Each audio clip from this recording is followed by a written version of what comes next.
사랑하는 하나님의 자녀 여러분, 평안하신가요? 오늘 말씀을 듣기 전에 이 메시지가 여러분의 마음에 울림을 준다면 좋아요와 구독을 통해 이 은혜를 더 많은 분들과 함께 나눠주시길 부탁드립니다. 이 말씀을 듣는 모든 분들에게 하나님의 크신 평강이 함께하기를 기도합니다. 성경 전체에 담긴 수많은 진리 가운데 우리의 삶을 송두리째 바꿀 수 있는 단 하나의 진리가 있다면 무엇일까요? 그것은 바로 우리를 향한 하나님의 열망에 관한 진리입니다. 저는 다윗의 생애를 가르치는 것을 참 좋아합니다. 다윗은 마치 하나님의 감정을 배우는 학생과 같았기 때문입니다. 그는 언제나 하나님께서 어떤 것을 어떻게 느끼시는지에 깊은 관심을 가졌습니다. 우리를 향한 하나님의 열망이라는 이 진리는 마치 여러 면을 가진 다이아몬드와도 같습니다. 다양한 각도에서 빛을 발하며 우리의 삶을 비추죠. 수년 전 이 진리가 제 삶에 들어왔을 때 저의 삶은 극적으로 변화하기 시작했고 그 변화는 지금도 계속되고 있습니다. 지난 시간 동안 수많은 분들이 이 진리를 깨닫고 삶이 완전히 새로워졌다는 간증을 나누는 것을 보았습니다. 마치 어두운 방에 불이 켜지듯 하나님께서 나를 원하신다는 사실을 깨닫는 순간 모든 것이 변하기 시작하는 것입니다. 이것은 성경에서 가장 중요한 진리 중 하나입니다. 하지만 안타깝게도 많은 신앙 공동체에서 이 진리가 충분히 강조되지 못하고 있습니다. 이것은 정말 비극적인 일입니다. 사람들은 하나님이 자신을 열망하신다는 사실을 처음 발견했을 때 정말요? 그게 사실이라면 모든 것이 달라지겠네요. 라고 말합니다. 그렇습니다.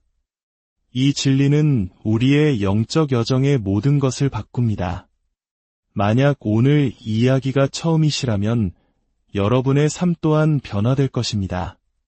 아가서 4장에서 왕은 자신의 신부를 향한 위대한 사랑의 노래를 통해 이 진리를 시적으로 선포합니다.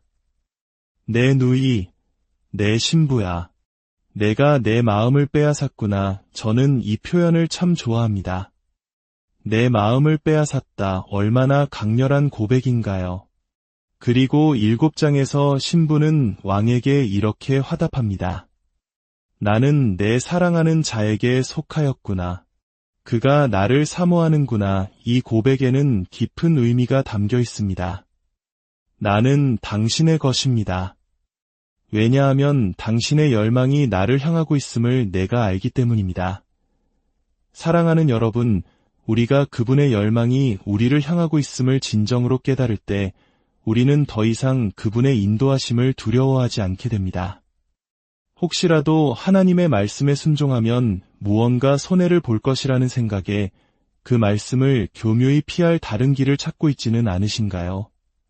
하지만 그분의 열망이 우리를 위한 것임을 알 때 우리는 자유로운 마음으로 이렇게 고백할 수 있습니다. 주님, 저는 온전히 당신의 것입니다. 당신의 인도하심을 기쁨으로 받겠습니다. 마음을 빼앗다라는 말은 비상하게 매력적인 누군가로 인해 기쁨의 감정으로 가득 차는 것을 의미합니다. 여기서 그 비상하게 매력적인 존재는 바로 여러분 자신입니다. 주님의 마음은 당신을 향한 기쁨으로 가득 차 있습니다.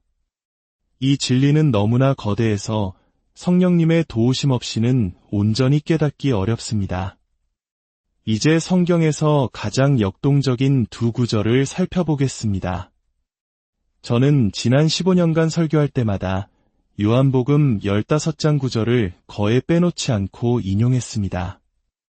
아마 부활한 후에도 이 말씀의 감격에서 벗어나지 못할 것입니다. 예수님께서는 제자들을 보시며 말씀하셨습니다.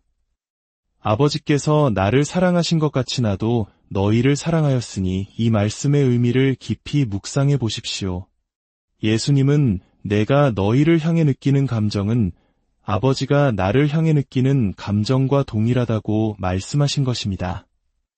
성부 하나님께서 성자 예수님을 사랑하시는 그 사랑에는 어떤 장애물도, 거리낌도, 죄나 약점도 없습니다. 그 사랑은 열망을 억누르거나 기쁨을 감소시키는 어떤 것도 존재하지 않는 완전하고 온전한 사랑입니다. 그리고 바로 그 사랑으로 예수님께서 우리를 사랑하신다는 것입니다. 더 나아가 요한복음 17장 23절에서 예수님은 기도하십니다. 아버지께서 나를 사랑하신 것 같이 그들도 사랑하신 것을 세상으로 알게 하려 함이로소이다. 이것은 예수님뿐만 아니라 아버지 하나님께서도 우리를 당신의 아들 예수님을 사랑하시는 것과 똑같이 사랑하신다는 선포입니다. 상상해 보십시오. 영원 전부터 함께 하셨던 아버지가 이제 막 구원받은 우리를 아들과 똑같이 사랑하신다는 사실에 예수님께서 조금이라도 서운해하실까요? 아닙니다. 오히려 예수님은 아버지가 당신들을 나처럼 사랑하신다는 사실이 내 마음에 큰 기쁨이 됩니다. 그것이 바로 내 아버지의 성품이기 때문입니다. 라고 말씀하실 것입니다. 이것이 바로 우리의 가치에 대한 궁극적인 선언입니다. 지금 이 세상에 당신을 인정해주거나 가치를 알아주는 사람이 아무도 없을지 모릅니다. 하지만 괜찮습니다. 하나님께서 나는 너를 내 아들처럼 사랑하고 가치 있게 여긴다고 말씀하시기 때문입니다. 당신의 삶은 그 자체로 형언할 수 없는 가치를 지니고 있습니다. 사탄은 끊임없이 우리에게 다가와 거짓말을 속삭입니다. 너의 삶은 가치가 없어. 아무것도 변하지 않을 거야. 하지만 주님은 말씀하십니다. 내가 내 이름으로 건넨 냉수 한 잔을 나는 영원히 기억할 것이다. 너의 작은 사랑의 섬김이 내 마음을 움직인다. 우리가 겪는 모든 좌절과 실망 속에서 가치 없다고 속삭이는 사탄의 거짓말에 맞서 우리를 향한 하나님의 열망의 굳건히 서야 합니다. 예수님 시대의 세상은 하나님에 대해 다양한 생각을 가지고 있었습니다. 당시 유대 종교 지도자들은 하나님의 거룩하심을 너무 강조한 나머지 하나님을 죄 많은 인간과는 분리된 멀리서 두려워해야 할 존재로 만들었습니다. 그들은 거룩하신 하나님이 인간의 경험을 공유하신다는 생각 자체를 하지 못했습니다. 한편 고대 그리스의 스토아 철학자들은 신에게는 감정이 없다고 믿었습니다. 만약 신이 슬픔이나 기쁨 같은 감정을 느낀다면 그 감정을 유발한 인간에게 영향을 받는 취약한 존재가 될 것이라고 생각했기 때문입니다. 또 다른 철학학파인 에피쿠로스 학파는 신이 인간 세상에 무관심하며 멀리 떨어진 곳에서 자신만의 행복을 누리고 있다고 주장했습니다. 이처럼 하나님을 멀고 무감정하고 무관심한 존재로 여기던 세상에 예수님은 완전히 새로운 혁명적인 계시를 가지고 오셨습니다. 그것은 단지 하나님이 인간을 사랑하신다는 개념을 넘어선 것이었습니다. 바로 하나님께서 인간이 되셨다는 충격적인 사건입니다. 요한복음 3장 16절은 말합니다. 하나님이 세상을 이처럼 사랑하사 독생자를 주셨으니 이 계획은 영원 전부터 성부, 성자, 성령 삼위일체 하나님 안에서 세워진 것입니다. 아들을 향해 저들과 같이 되어라고 말씀하시는 아버지의 마음을 상상해 보십시오. 예수님께서 인간이 되신 것은 일시적인 경험이 아니었습니다. 그분은 우리를 구원하시기 위해 영원히 인간이 되셨습니다. 부활하신 후 인간의 몸을 벗어버리신 것이 아닙니다. 다가올 영원한 세상에서 그분은 여전히 손가락과 팔꿈치, 무릎을 가진 인간의 몸을 하고 계실 것입니다. 바로 이것이 우리를 향한 그분의 열정과 헌신의 정점입니다. 영원히 우리와 같은 모습으로 함께하기로 선택하신 것입니다. 그뿐만이 아닙니다. 그분은 인간이 되셨을 뿐만 아니라 모든 인류의 죄에 대한 하나님의 진노를 대신 짊어지셨습니다. 죄 없으신 분이 죄인이 되어 죄인된 우리가 의인이 되게 하셨습니다. 그리하여 우리와 아버지 하나님 사이를 가로막는 모든 장애물을 제거하시고 아버지가 아들을 사랑하시는 그 사랑으로 우리를 사랑하실 수 있도록 길을 여셨습니다. 아가서에서 왕이 신부를 내 누이, 내 신부라고 부르는 것은 바로 이 두 가지 진리를 담고 있습니다. 신부라는 표현은 우리와 깊은 동역자 관계를 맺고 함께 다스리고 싶어 하시는 그분의 열망을 보여줍니다. 그리고 누이라는 표현은 그분이 우리와 같은 인간이 되셨다는 그 깊고 영원한 연대감과 헌신을 의미합니다. 히브리서 2장은 이렇게 증언합니다. 자녀들은 혈과 육에 속하였음에 그도 또한 같은 모양으로 혈과 육을 함께 지니심은 주님은 우리와 똑같은 살과 피를 가지셨습니다. 그리고 4장에서는 우리에게 있는 대제사장은 우리의 연약함을 동정하지 못하실 이가 아니요 모든 일에 우리와 똑같이 시험을 받으신 이로되 죄는 없으시니라고 말합니다. 예수님은 우리의 모든 약함과 시험을 직접 겪으셨기에 우리를 판단하고 질책하시는 것이 아니라 깊이 동정하고 공감하십니다. 그분은 우리의 상처 입은 마음을 아십니다. 친구들이 몰라주고 그만 징징대라고 말할 때에도 주님은 나는 안다. 내가 너의 마음을 정말로 안다고 말씀해 주십니다. 그렇기 때문에 우리는 은혜의 보좌 앞에 담대히 나아갈 수 있습니다. 단순히 용서받기 위함이 아니라 어려움을 이겨낼 힘, 즉 은혜를 얻기 위해서입니다. 우리가 드리는 사랑은 주님의 사랑에 비하면 너무나 연약하고 서툽니다. 자주 넘어지고 실패하며 주님 사랑해요 라고 고백하면서도 뒤돌아서서 죄를 짓곤 합니다. 하지만 주님은 우리의 이런 연약한 사랑을 보시고 아름답다고 말씀하십니다. 어떻게 그것이 가능할까요? 주님은 우리가 보지 못하는 것을 보시기 때문입니다. 우리는 우리의 실수와 넘어짐에 집중하지만 주님은 그 안에 숨겨진 주님을 향한 갈망의 씨앗을 보십니다. 그리고 그 갈망이 주님의 마음을 움직입니다. 사랑하는 여러분, 우리의 약한 사랑은 거짓된 사랑이 아닙니다. 약하지만 진실한 사랑입니다. 그리고 주님은 그 사랑을 세상의 그 어떤 즐거움보다 더 기뻐하십니다. 하나님의 열망이 우리를 향한다는 진리를 깨달을 때 우리의 순종은 변화됩니다. 우리는 3가지 종류의 순종을 이야기할 수 있습니다.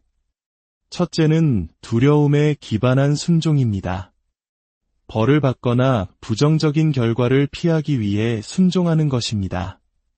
이것은 때로 필요하지만 이것만으로는 충분하지 않습니다. 둘째는 의무감에 기반한 순종입니다. 하나님은 창조주이심으로 마땅히 순종해야 한다는 생각에서 비롯됩니다. 이 또한 중요하지만 우리를 온전히 지탱해주기에는 부족합니다. 가장 강력하고 지속적인 순종은 바로 사랑에 기반한 순종입니다.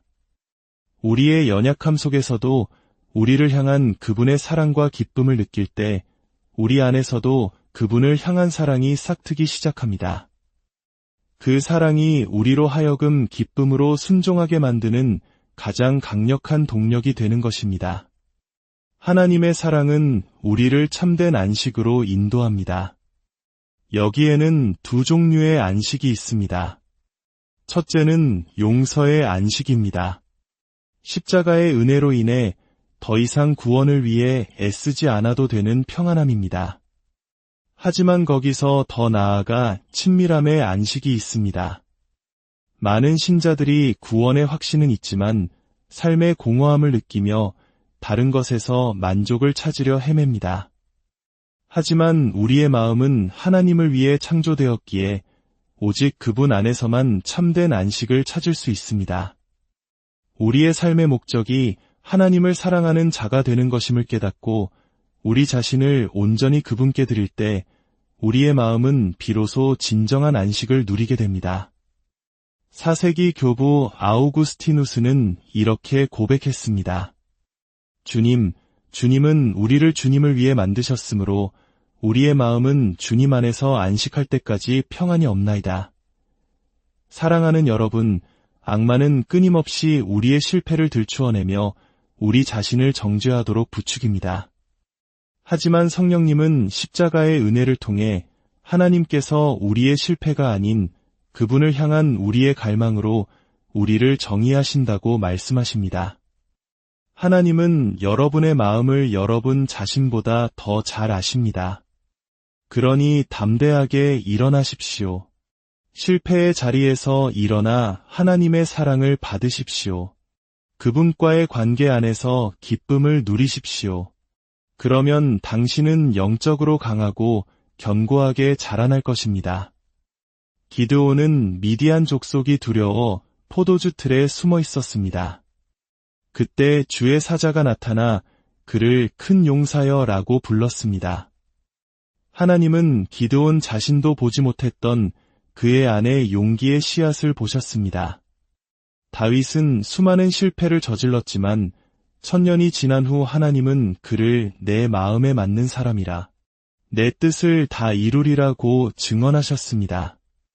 다윗은 실패 속에서도 결코 포기하지 않았기 때문입니다. 우리를 향한 하나님의 시선이 바로 이와 같습니다. 그분은 우리의 연약함 가운데 있는 가능성을 보시며 우리의 실패를 덮는 은혜로 우리를 끝까지 인도하십니다. 이제 잠시 마음을 모아 기도합시다. 주님, 우리를 향한 당신의 그 뜨거운 열망을 알게 하소서. 세상의 거짓말과 자기 정죄 속에서 흔들릴 때 나를 당신의 아들처럼 사랑하시는 그 놀라운 사랑의 진리로 우리의 영혼을 굳게 붙들어 주소서. 나의 서툰 사랑마저 아름답다 하시는 당신의 그 소중히 여기는 마음을 깨달아 두려움이 아닌 사랑으로 주님께 나아가게 하옵소서. 우리 각자의 삶에 이 진리가 깊이 새겨져 모든 상황 속에서 하나님의 사랑이라는 깃발 아래 참된 안식을 누리게 하소서. 예수님의 이름으로 기도합니다.